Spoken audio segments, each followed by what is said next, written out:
Eto pala ang totoong dahilan kung bakit nasuspinde si Dennis Schroeder. Hindi lang pala yung trash talk nila ni Luka ang nangyari. May good news sa Lakers dahil may nagbabalik na player at umiinit ang balita sa Warriors sa tinatarget nilang bagong Klay Thompson. So unahin muna natin mga idol itong umuugong na balita patungkol sa bagong tinatarget ng Golden State Warriors na posibleng bagong Splash Brother. Ang di umano'y papalit kay Klay Thompson ay walang iba kundi ang shooter ng Brooklyn Nets na si Michael Porter Jr. Ayon sa mga sources, ang posibleng kapalit para mapunta si MPJ sa Warriors ay 2 first round picks at si Jonathan Kuminga at maaari pang may additional players para lang matapatan ang salary ni Porter. Tandaan na sa humigit kumulang $40 million ang natitirang kontrata ni MPJ para sa 2026 at 2027 season. Nakilala si Michael Porter Jr. noong nasa Denver Nuggets pa siya bilang isang napaka-elite na 3-point shooter. May mga season pa nga noon na halos automatic siya sa 3. Ngayon naman sa Brooklyn Nets, mas lalo pa siya nag-level up mga idol. Uma-average siya ng 26.2 points per game habang tumitira ng 41% mula sa 3-point line. Kung tutuusin, perfect fit si MPJ sa sistema ng Warriors at pwede siyang pumalit sa papel na iniwan ni Klay Thompson. Kung ikukumpara nga natin mga idol ngayong season sa Dallas, si Klay ay may 35.8% 3-point shooting at 11.2 points per game lamang. Sa numero pa lang, mas effective at mas produktibo sa MPJ, kaya malaking boost talaga ito para sa Dub Nation kung sakaling matuloy ang trade bago ang deadline. At kung sakaling hindi man si Michael Porter Jr. ang makuha ng Warriors, may isa pa silang target, si Trey Murphy. Pero ayon sa usap-usapan, mas mabigat ang magiging trade package dito, 3 first round picks, si Jonathan Kuminga at may additional players pa. Mukhang malinaw na mga idol na desidido na ang Golden State Warriors na makipag-part ways talaga kay Jonathan Kuminga. Lalo na't eligible na siya matrade simula January 15. Ano sa tingin nyo mga idol, MPJ ba ang tamang kapalit ni Klay o mas solid si Trey Murphy para sa future ng Warriors? Mapunta naman tayo sa kupunan ng LA Lakers. Simulan muna natin sa good news mga idol. Magbabalik laro na etong si Rui Hachimura ngayong linggo para sa Lakers.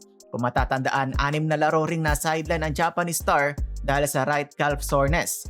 Ngayon, inalis na si Rui sa injury report at kinumpirma mismo ni Coach JJ Redick na available na siya sa laban ng Lakers kontra Sacramento Kings. Ayon kay Coach JJ, nagagawa na raw ni Rui halos lahat ng activities sa practice. Gayunpaman, posibleng may minute restriction si Hachimura at coming off the bench muna taliwas sa dati niyang starting role.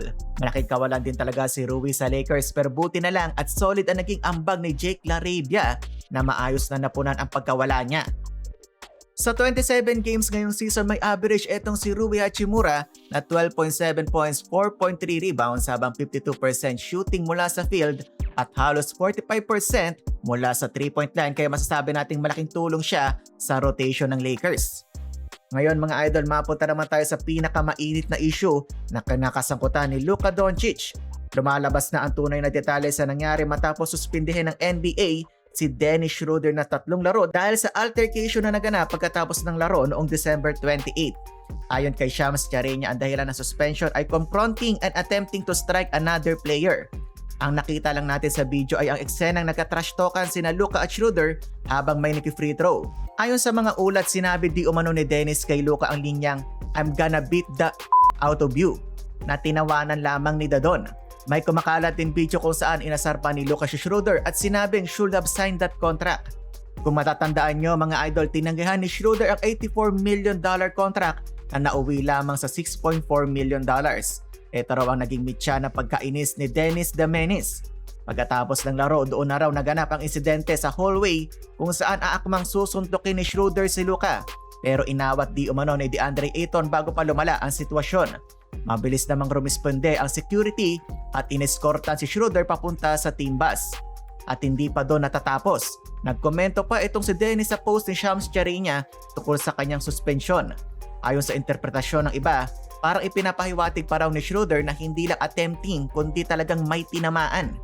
Yan muna mga idol ang mga pinakamainit na balita ngayong araw. Sa tingin nyo, sino ang nagsimula ng gulo? Si Luka ba o si Dennis Schroeder? Comment down below, like, share at huwag kalimutang mag-subscribe para sa araw-araw na NBA updates.